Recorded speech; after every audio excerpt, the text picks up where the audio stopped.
অর্থহীন পুরুষ আর সুন্দরবিহীন নারী শুধু গল্প আর কবিতাতেই গুরুত্ব পায়।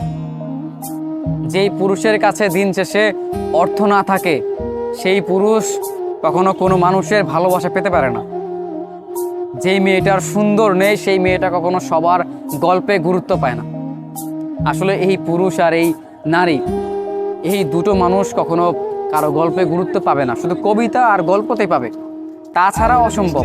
কিন্তু যদি আপনি ধরেন একটা ছেলে কিংবা একটা পুরুষ যদি সফল হয়, তাহলে সে সব জায়গায় গুরুত্ব পায়।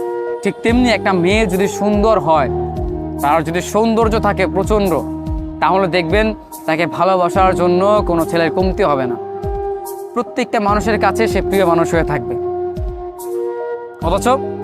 অথচ এই ছেলেটাই যদি প্রতিষ্ঠিত হতে না পারে, যদি অর্থহীন হয়, আর এই মেয়েটাই যদি সুন্দরবিহীন হয়, তবে দেখবেন কোনো মানুষের কাছে সে গুরুত্ব পাবে না, কোনো মানুষ তাকে ভালোবাসবে না। শুধু উপন্যাস, গল্প, কবিতায় তাদেরকে মানাবে। আমাদের বাস্তবতা হচ্ছে ঠিক এমনই। আমাদের চারপাশে